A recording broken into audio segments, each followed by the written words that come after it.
Good morning. My name is Dennis Joseph, and I do moderation here. Moderation. I moderate these briefings every day, Monday to Friday, so that the people of Dominica and all around the world can know that we're working hard to bring some recovery to our lovely Dominica, which is still very beautiful, as you would notice. Even with the destruction of the houses, nature is already deciding that it had enough, so it's growing. Things are starting to grow. Today we have with us, I expect, the radio stations, Kyrie FM, DBS Radio, and Vibes Radio. These are with us. Also, we're on Facebook and on YouTube. So we are all over the place, and so I have to be on my best behavior, and I'll try my very best to be that. All right, today we have with us the Honorable Prime Minister. Roosevelt Skerritt is right here with us. He has always been around telling us what's happening and keeping us up to date. And we have representatives of the UNDP, United Nations Development Program. Am I right? No, ION, the International Organization for Migration. Okay. Office for the Coordination of Humanitarian Affairs. That's a whole mouthful, so as soon as you get up here, you'll just have to say it. But first, let's start with the Prime Minister, who is here with us for a few minutes and will tell us things that we didn't know or things that we should know or emphasize what he has said before. Prime Minister. Morning everybody. Morning to the citizens and residents of Dominica, the many volunteers who are here, the regional international organizations who are assisting us in our relief and recovery efforts. Mr. Dennis Joseph and our friends and family in the diaspora. I'll be but for a few minutes to highlight a few areas. So one, I'm happy to report that 12 schools are open today. 12 schools on the island, government-owned schools, that is. And we expect a greater number to be opened next week. We have a number of tents that we've received, and those tents will be erected on the compound of the old schools, the schools which existed prior to Hurricane Maria. So the intention is to move to have every school reopened. Today in Cabinet we will take certain decisions on the shelters and to provide some absolute temporary housing for the residents at the shelters, particularly those who are in schools, because we need to get all of our students into schools, into the classrooms, so they can continue their process of learning.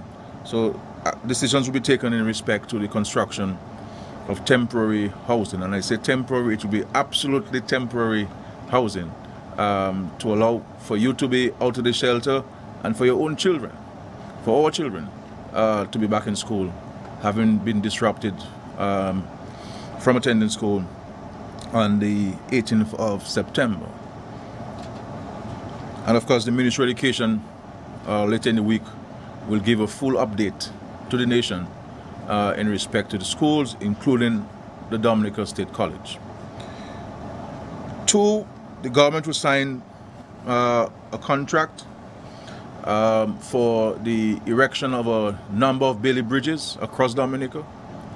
As we all know, some areas have been compromised with the washing away of the existing bridge structures, and one of the quickest ways to have those communities reconnected and the roads connected is the erection of Bailey bridges.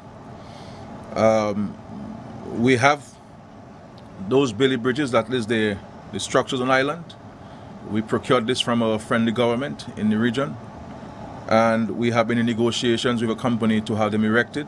Those negotiations have been concluded. The ministry, along with that contracting firm, visited every single location and they have finalized the numbers, and we're in a position to sign. I'm hoping that the Ministry of Public Works will be able to sign that contract by tomorrow, but certainly no later than Wednesday at 4 p.m. That's my mandate and instruction to the Ministry of Public Works. And also give an idea of the locations, to include but not limited to those I'll be mentioning, because there are also ongoing investigations with other locations. We have Mitcham, that's Mitcham going towards Granby. That area has always been an area of concern. It is a bridge that has been placed on the areas of intervention for the funds we've committed, that have been committed by the British government under the infrastructure grants, but there's an urgent need to have a temporary structure placed at Mitcham, and that will be given priority. Waterwaven, that is the small bridge in Waterwaven, between Trafalgar and Waterwaven, more towards Waterwaven, towards the hot water area where the boiling ponds are. That bridge was washed away, so we'll be placing a temporary bridge there, a Bailey bridge that will have a very long lifespan. The other areas we're talking about, Castle Comfort, and we will be putting a temporary bypass. We've been told by the contractors that they can have this bridge up between 3 and 4 days. So there'll be some inconvenience to road users. We'll do a bypass going up to Fortney, coming through Castle Comfort, and getting you back to the gas stations there, and you can head down south, as far south as you wish. So there'll be some temporary inconvenience to us, the road users. Then we have Lube down by Veros, that has been washed away, so we'll be putting a Bailey bridge at Lube by Veros. Pishley, Geneva, that Bailey bridge that has been there for the last 40-50 years, certainly older than me, will be replaced because it has been heavily compromised. There's been some temporary work done in terms of diversion and so forth, but that bridge needs to be replaced, and replaced quickly. Tabari River, that also will be a location for Bailey Bridge. Sari, though part of the structure is there, but the structure is very low. Both ends have been washed away, both abutments have been washed away. The structure is there, but all of us who know the Sari crossing knows that that's a very low crossing, and with the level of siltation, it is easy for this to be washed away and compromise access to already highly vulnerable areas of La Plaine, Dalis, and going to Boetica. So we will be placing a Bailey bridge that will allow for the water to flow below the bridge, and ensure that our residents in this part of the country can be a bit safer. Boetica, as you know, we placed a Bailey bridge at Boetica after Tropical Storm Erica. This was a highly difficult, very, very difficult location, and it took us some time to figure out what needed to be done there. And the temporary, or the bridge that was placed using containers as the base helped. But with what has happened with Hurricane Maria, certainly it has compromised the structure. Some of the containers were washed away and displaced. So we will be putting a more permanent fix there in Boetica that can last us for some time. The East Lobak Bridge, you will realize one of the abutments collapsed, rendering access to the bridge impossible. We're looking at the possibility of creating a one lane onto the East Lobak Bridge, utilizing a Bailey Bridge span, because we need to improve on the access, because we have gotten so accustomed in Dominica with how many? 1, 2, 3, 4 bridges plus Bath Estate that that all of us are complaining that we need another entry into the city. So that will be addressed on a temporary basis. Obviously, we'll have to address the East Lobak Bridge from a more permanent standpoint. So we will place a Bailey Bridge span on this and allow for one lane access into the city, and help improve the congestion, or minimize the congestion that is taking place in the city now. And then we have the final one the White River.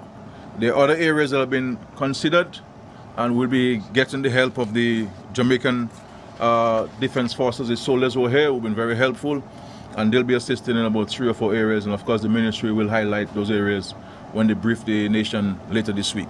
So that's in respect to the Bailey Bridges, and I'm hoping that we can sign the contract today, but certainly no later than 4 p.m. Tomorrow. The other point I would like to raise with you, the listening public and the viewing public, is in respect to the curfew. And there is a view that we should review the curfew, as we've always indicated. As time goes by, ever so often, we will review the curfew and be advised by the Chief of Police, who is the government's principal advisor on the security of the state. We're looking at the possibility of moving the curfew from the 6 p.m. it currently is now to 6 a.m., moving it now to 10 p.m. to 5 a.m. The effective date will be announced tomorrow, but we are looking at extending or reducing the number of hours captured under the curfew for the city of Roseau, going to Louisburg, going to Bath Estate, and going to Canefield. But that will be indicated the effective date. Now, we need the cooperation and the collaboration of all stakeholders. We know that number of bars and restaurants and so forth, they make a living at night. And this is one of the reasons why we are extending or limiting the curfew hours, or extending it from 6 p.m. to 10 p.m. so that the people with bars, you know, you come from a hard day's work, you want to have a kubuli or you want to have a drink and you want to socialize with friends and reflect on the hard day's work in the sun. But we need the cooperation of the bar owners, that you absolutely should close at 10 p.m.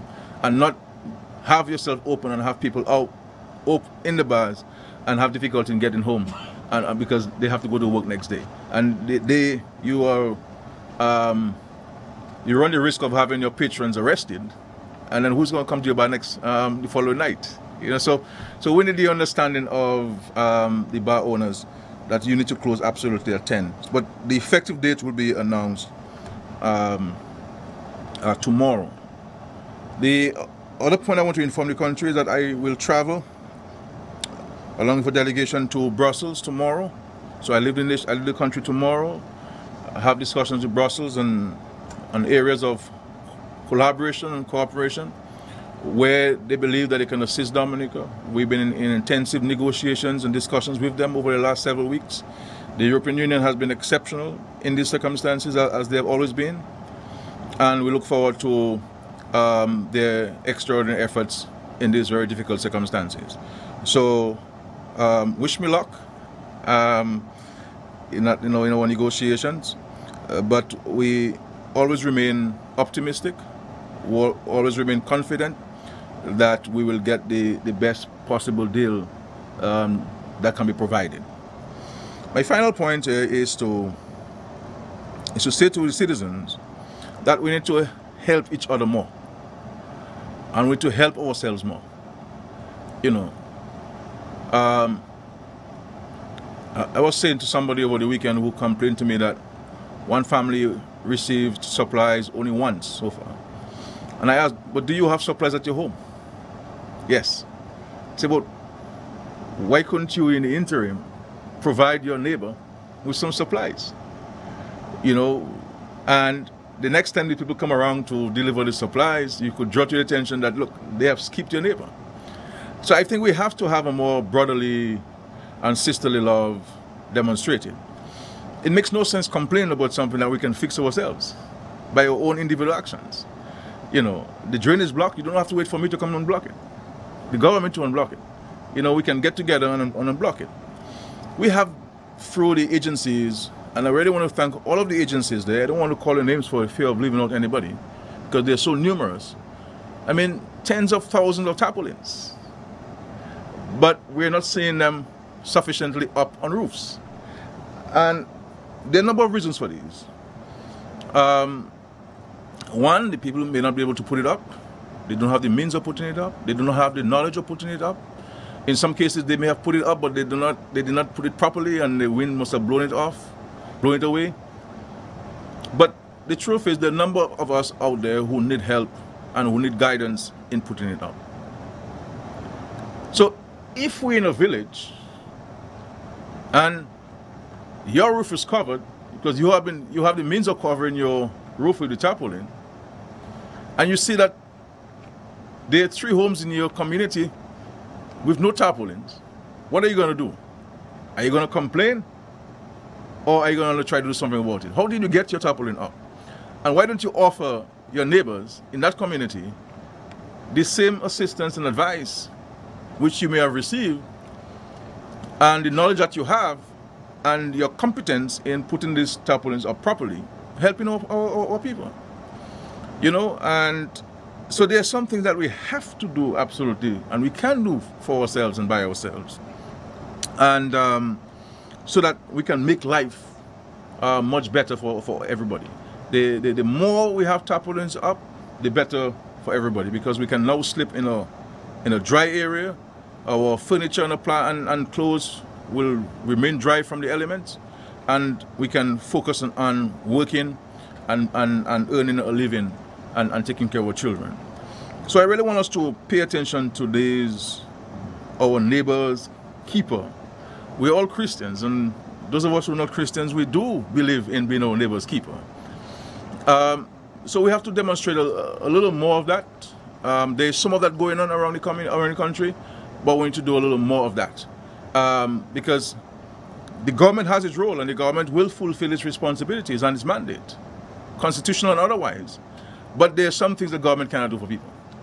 There are some things that we can do for ourselves and by ourselves and for ourselves, with our own limited resources. And some things do not even require any resources. Because the same discarded planks and the 2x6 and 2x4 and 2x2, we can reuse those things to help put the temporary tarpaulin up. You know, so I want us to focus this week on helping our neighbor. Helping our neighbor put up the tarpaulins properly. Helping our neighbor clean a yard. You know, remove the debris from a yard so a yard can be safer. Helping a neighbor to clean, to wash some clothes, to give her a ride to the river, to give her a helping hand. You know, if you have supplies, you shouldn't be complaining that your neighbor was kept this week or last week, because I'm sure you would have sufficient to provide your neighbor. So if you cook a meal, you know, do not just cook one cup of rice just for yourself, or you know, put on that additional cup and take a plate of food to your neighbor, so that you can be assured that your neighbor, like yourself, has eaten for the day. And then you can reach out to the government systems that are distributing the food and the other aid agencies that are distributing the supplies to say, look, my neighbor's name is so-and-so, we live in this community, his phone number is this. I know he got 2 weeks ago, but this last week, folks passed by, they gave me, thank God they gave me, and I'm happy for that, but my neighbor may not have received. And sometimes it may just be that your neighbor was not home. You understand? Your neighbor was not home. And so we need to address those issues. There are other challenges with the distribution of supplies, which we have brought to the attention of those responsible for it. In that, sometimes they send the folks who are responsible for the packaging of the food supplies. They would do packages of the same size. So almost one size for every home. But you may have 2 people in one home and 8 people in another home. And so 2 people in one home and 8 people in another home will receive the same package. Now there will be some disparity in this. And I think those of us who are extremely knowledgeable about our hamlets or communities need to ensure that that those homes are captured and so forth. And I have had to draw this to the attention of the folks in my own constituency who are responsible for the distribution of this. Still, you cannot give the same home, 11 people in a home and 5 people in a home, the same package and so on. You're going to have a challenge. And therefore you have to be sufficiently knowledgeable about each home to ensure that every home receives an equitable amount of food and supplies and water. So this is where we are. Let us do what we can. You know, it makes no sense for us to complain about things that we can fix ourselves. You know, I can spend the whole week complaining about certain things, but to what end? To whose benefit? You know, if we can sit down and find solutions to it. And if we don't have the competence to find the solutions, we will consult people who can provide us with that advice to solve it. What we need now are solutions. A lamentation of solutions, not a lamentation of problems. Because in the circumstance and in circumstances, we can speak to a number of challenges. But we always have to remember too, as Dominicans, those of us who complain, that we have volunteers, we have forces, we have police officers from the region and volunteers from the region and everywhere else, many of whom are sleeping in very difficult circumstances. But they don't complain. They don't complain. They press on. They wake up next morning, forgetting about the difficulties of where they slept on the concrete pavement with a very thin mattress. And they're here at our service to help us. And are we going to be complaining while they are pushing and pressing?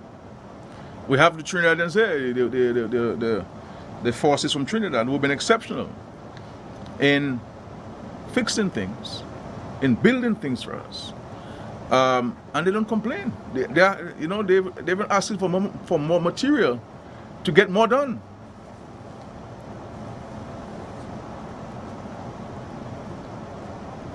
You know, so if we have genuine concerns and challenges, let us bring them forward. But we must come with solutions and suggestions as to how we can fix things. And I believe that there has to be a greater demonstration of love and affection and care by all of us to our fellow men and fellow women and fellow citizens and residents. So let's do that.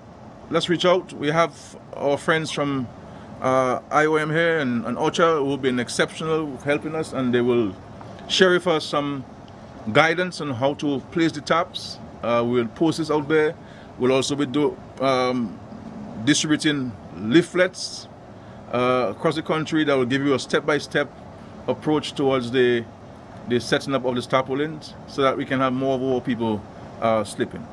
In the next few days, and certainly when I return, I will also announce to the country the government's position on housing, the reconstruction of our roofs, construction of new homes for the citizens, homes which meet the criteria and construction codes. We will start in the Carolago territory very soon. We're building new homes so people can feel the homes and they can see the homes, and then also in Point Michel.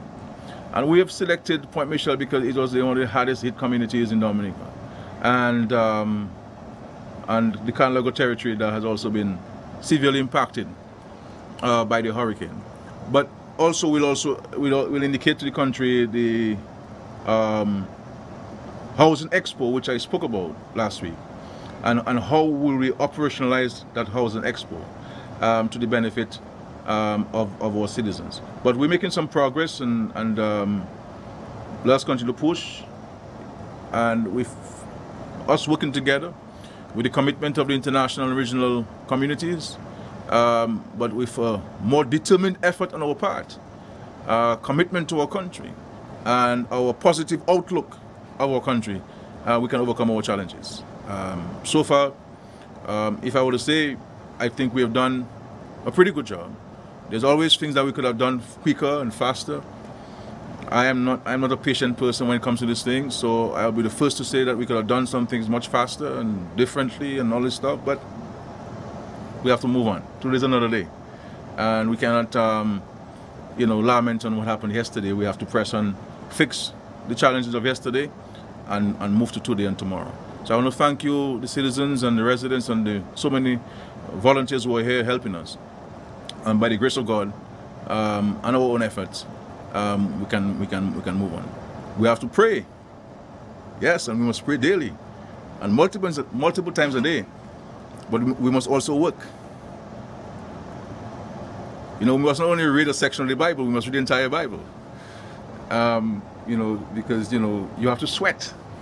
And we cannot sit down on our porches and sitting out of our homes or out on the shaded area and simply complain. We have to work. You know, we have to work, and we have to, you know, in Creole they have something to say, especially in Guadeloupe and Martinique, assez plewe anulite. We cannot only cry, we have to work, we have to endeavor.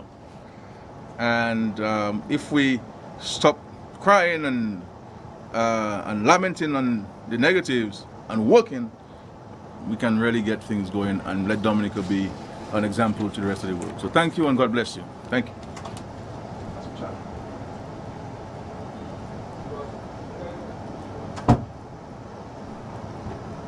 That was the Honorable Prime Minister, and as he has done on so many occasions, he's asked us all to work, help each other. And I hope that we won't hear anything like, "Can you hear me now?" Because we heard. And we should start doing and working together. Now, earlier on I spoke of UNDP, and I was wrong, wasn't I? That may be because I was trying to put up a tarpaulin and I nearly fell. So that blew my memory. But speaking of that, we have with us the International Organization for Migration, IOM, and the Office for the Coordination of Humanitarian Affairs, OCHA. We only have one person speaking anyway. So he's going to speak about tarpaulins, how you put them on, and the right way to put them on. So you won't find that whilst you're trying to put on the tarpaulin, the wind blows and you're in the danger of hitting the ground and the tarpaulin not going up at all. Let me introduce then to the microphone Jan Willem Wegdam, who is the lead of the shelter sector. That is, put the thing over your head. Your microphone.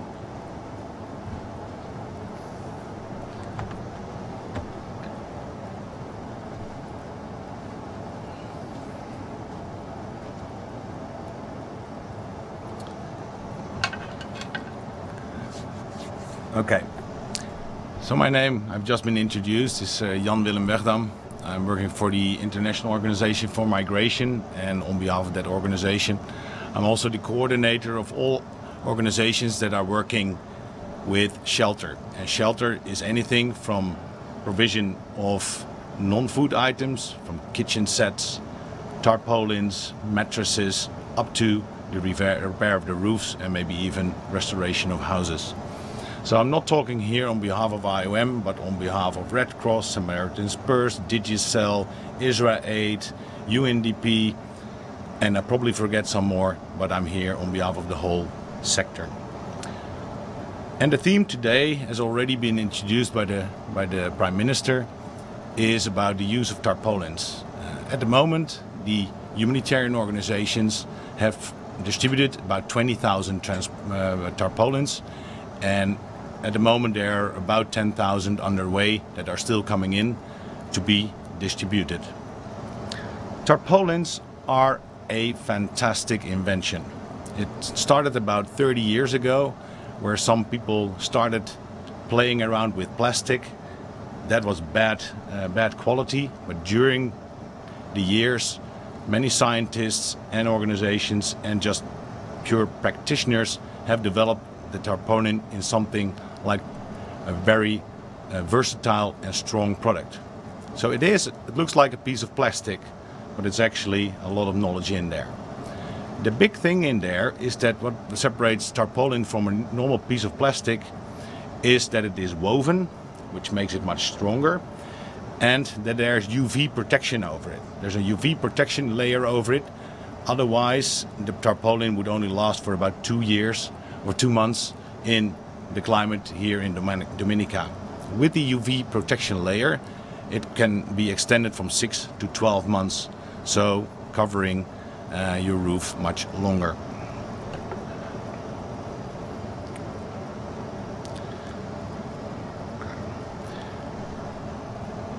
Separate from the sun, it's also important that you know how to install it. And yes, just doing it by yourself is not very easy. Use your friends, family, neighbors, work together to put the tarp on the roof. Some of the key messages to do that will be presented in the video that will be played after I finish my speaking. This is a video that has been developed by an organization called JP, who has been working in Haiti. And they made a very simple video explaining an 8-step procedure where what you have to take into account when installing tarpaulin on your roof. And just in short, and I use the tools to make it a bit more lively. Okay, so the first message is to use the light side of the tarpaulin up. So often it comes in 2 colors, but if you use the light side up, it will become less warm in your house because this will reflect the sun. Second, it's important when you install it to pull it taut. Make strong it is tight around your roof or tight around anything you do to prevent flapping. Because if you start flapping, it's not good for the tarpaulin. It will be pulled out of the nails or the screws that you use. So pull it tight, super important.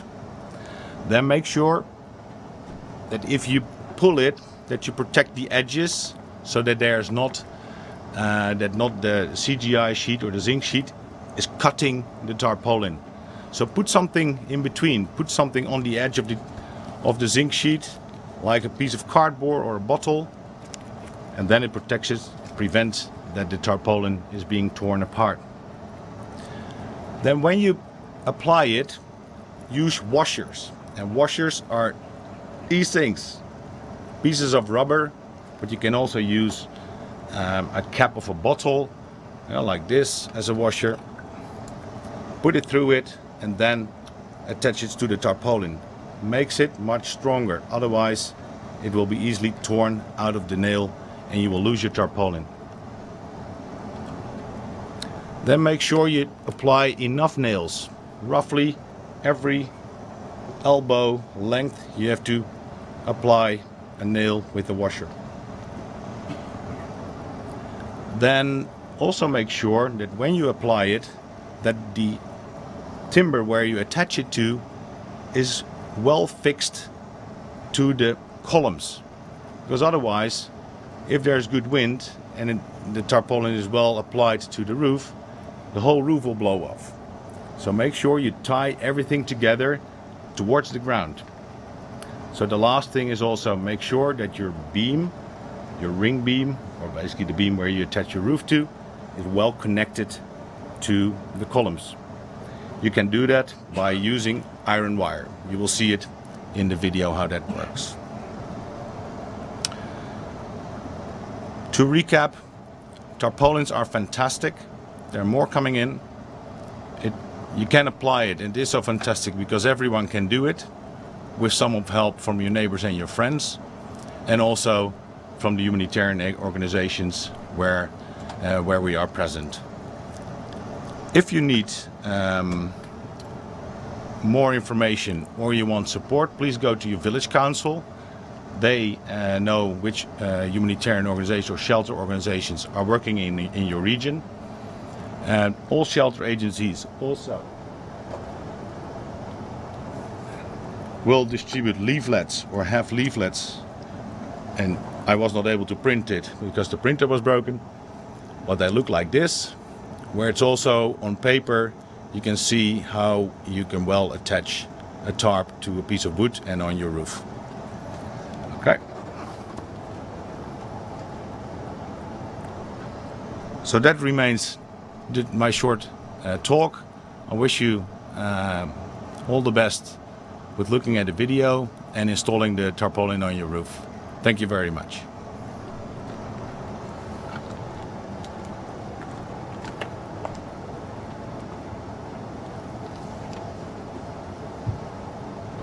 This is St. Helene, a low-income neighborhood of Jeremy, the city of poets, situated in Hades Gardens department. On Tuesday, October 4th, 2016, Hurricane Matthew swept across Haiti.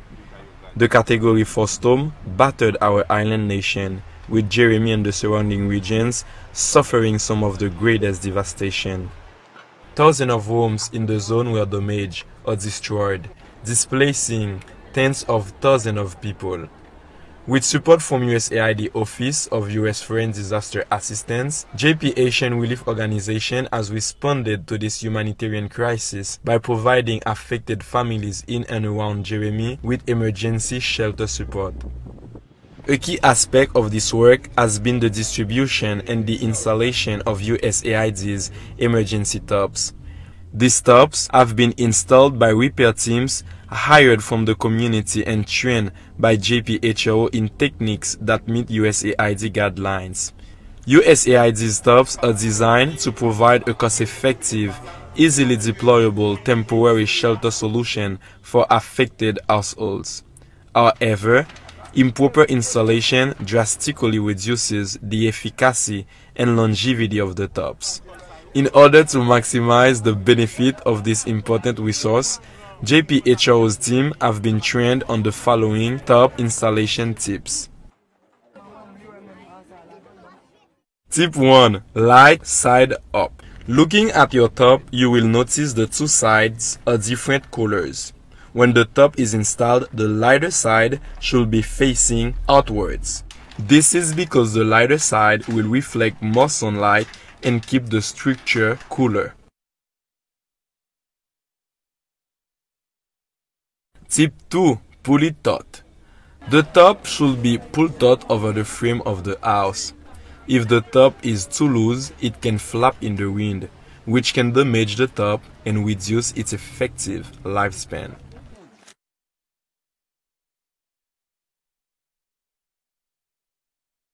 Tip 3. Protect the edges. Shield the TARP from abrasive edges that can cause tearing, such as those of any remnants of corrugated iron sheeting being used as roofing. This can be accomplished by covering the edge with materials available at hand, such as plastic bottles or cardboard, or by bending the edge of the corrugated iron itself.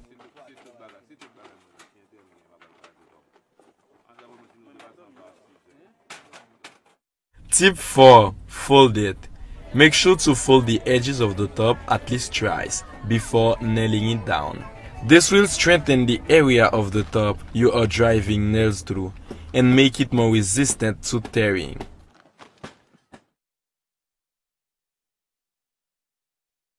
Tip 5. Use a washer. Use a large washer when nailing into a TARP in order to distribute the pressure from the nail over a wider area. The wider distribution of pressure will help prevent tearing at the site. Washers can be improvised from a number of materials that might be available, such as bottle caps, pieces of plastic, or small pieces of wood. At JPHO, one of our methods have been to employ the services of a local tire repair shop to produce tens of thousands of washers from recycled tire inner tubes.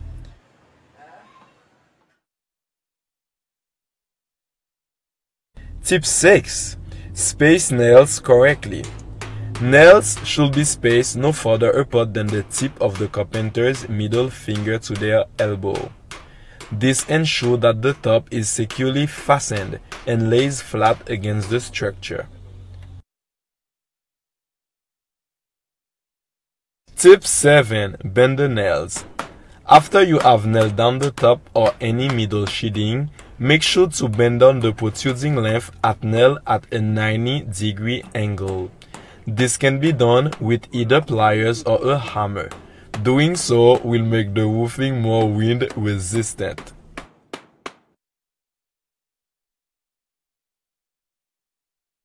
Tip 8. Use wire for reinforcement. Finally, make sure to use wire to tie roof members to the wing beam and the wing beam to the walls. Warp wire around the joints 8 times and tie it off tightly.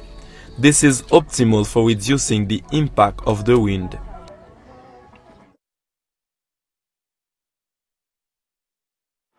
USAID emergency TARPs are designed to provide fast, effective temporary shelter for households whose homes have been damaged or destroyed. However, improper installation drastically reduces a TARP utility and lifespan. Applying the 8 simple tips highlighted in this video has helped ensure that JPHRO's beneficiaries will be protected from sun, wind and rain for a longer period, buying more time for a permanent solution to be put into place.